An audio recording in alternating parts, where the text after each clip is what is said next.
Nous allons maintenant remplir ensemble le sondage plantation. Appuyez sur Commencer, puis Plantation. Le fermier que vous sondez a-t-il déjà été sondé auparavant lors de l'enregistrement d'une de ces parcelles? Si oui, appuyez sur Parcelle supplémentaire.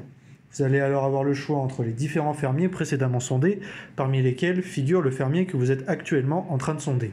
Sélectionnez-le pour y ajouter une parcelle. Cela permet l'enregistrement des parcelles distantes cultivées par un même fermier. Si ce fermier n'est pas encore sondé, appuyez sur Nouveau profil. Entrez le nom du sondeur, qui est votre nom. Si ce sondage est un test, entrez test. Entrez aussi la date du sondage et le projet dans lequel s'effectue ce sondage. Si le nom du projet n'est pas présent dans le menu déroulant, il vous suffit de l'ajouter de cette façon. Et ensuite de le sélectionner dans ce même menu déroulant.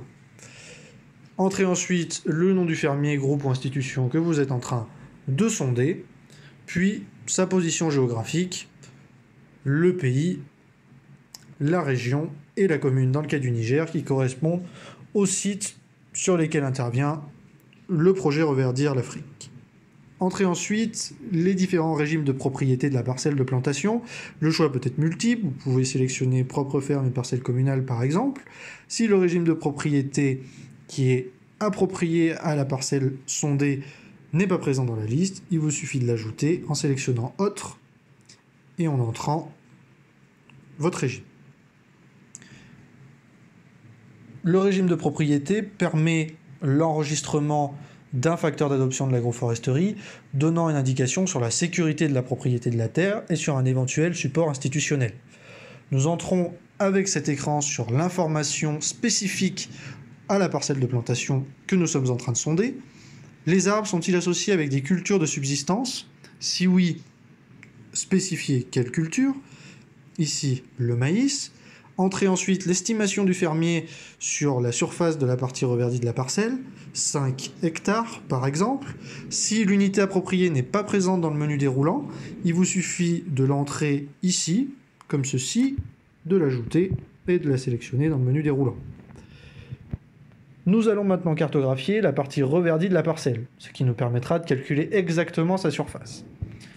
Pour cela, activez la localisation. La mienne est déjà activée. Appuyez sur Fixer GPS, puis Obtenir la localisation. La précision est ici affichée en vert, c'est-à-dire qu'elle est inférieure à 5,5. Je peux donc enregistrer mon point. Si cette précision est supérieure à 5,5, il vous suffit de continuer à appuyer sur Actualiser jusqu'à avoir une précision inférieure à 5,5. Enregistrez ensuite le point et déplacez-vous vers le point suivant. Vous devez prendre au minimum 5 points GPS autour de la parcelle. Ces points doivent se trouver sur les limites externes de la partie reverdie de la parcelle à chaque changement de direction. En effet, comme vous pouvez le voir sur l'illustration, une ligne droite sera tracée entre les différents points enregistrés, formant ainsi une forme qui doit représenter le plus précisément possible la partie reverdie. Une fois les 5 points enregistrés, actualisez, enregistrer, et cela à chaque point, actualiser, enregistrer. Les 5 points minimum vont représenter une forme qui doit elle-même représenter parfaitement les limites externes de la partie reverdie. Appuyez ensuite sur Obtenir la surface de la parcelle. Vous allez alors avoir les résultats instantanés du calcul de la surface. Ces résultats ne sont pas officiels, attention, ils ne sont destinés qu'aux équipes de sondage. Nous arrivons maintenant à la collecte de données sur la composition en espèces d'arbres de la parcelle. Entrez alors les groupes d'arbres d'une même espèce plantée durant la même saison des pluies. Le nom de l'espèce, premièrement, acacia par exemple, la date de plantation spécifique à ce groupe, mai 2019, le nombre d'arbres plantés, 50, et le nombre d'arbres survivants actuellement. Ce nombre d'arbres survivants ne peut pas être supérieur au nombre d'arbres plantés, et il permet le calcul du taux de mortalité et ainsi l'évaluation des pratiques, notamment les pratiques de plantation. Enfin, sélectionnez la disposition des arbres sur la parcelle et leur association. Plusieurs choix peuvent être faits. Vous pouvez ajouter d'autres dispositions ou associations en sélectionnant Autre et en rentrant les informations appropriées.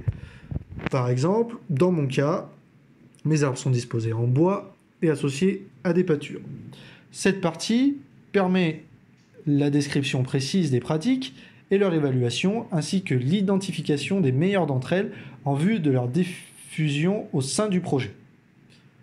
Cette identification des meilleures pratiques se poursuit avec la description des pratiques culturelles, mes arbres sont taillés et arrosés dans mon cas, et avec la description de l'utilisation des arbres.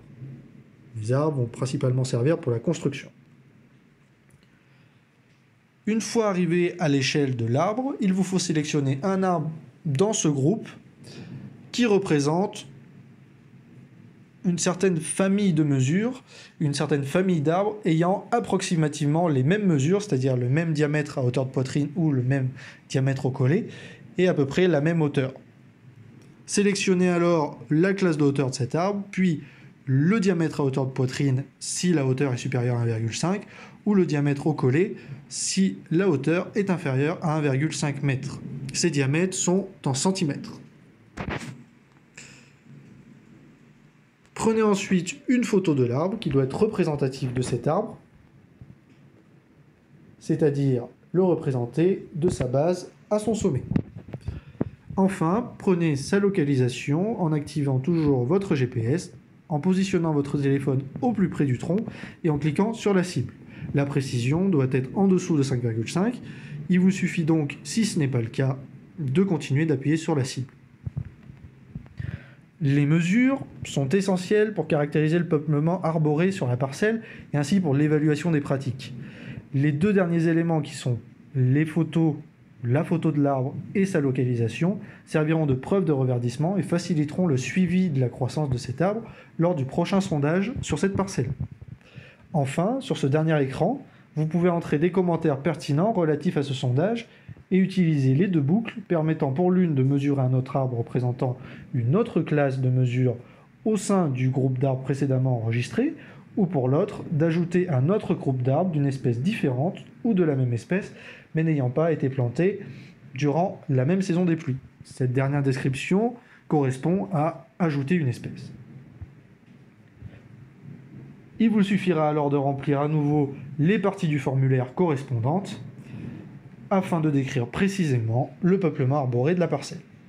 Lorsque le sondage est terminé, cliquez sur « Terminer » pour l'enregistrer. Il sera alors disponible dans la rubrique « Voir les sondages complets » pour le visualiser et éventuellement le modifier ou le supprimer. Comme vous pouvez le constater, il vous suffit d'appuyer sur « Voir plantation ». Vous avez différentes lignes. Cette liste correspond aux différentes parcelles enregistrées. Les noms correspondent aux fermiers. Il est possible d'avoir plusieurs parcelles pour un même fermier. La dernière ligne de toutes les lignes ayant le même nom de fermier correspond à la parcelle qui a été sondée en dernier, le plus récemment. Il vous suffit de sélectionner une des lignes pour avoir accès aux données, pour pouvoir les modifier. Par exemple, test 2 à la place de test, sauvegarder les modifications ou supprimer le sondage. Il vous suffit ensuite de revenir à la page d'accueil et si vous voulez envoyer ces sondages, allez dans Envoyer les sondages complets, vous identifiez avec les identifiants qui vous seront fournis par le World Agroforestry, de vous connecter à votre réseau internet, Wi-Fi ou données mobiles, et de cliquer sur les sondages que vous voulez envoyer. Plantation, RNA, formation ou pépinière. Attention, tous les sondages relatifs à un même module seront envoyés en même temps, tous envoyés en même temps, et ne seront plus accessibles ensuite depuis l'application.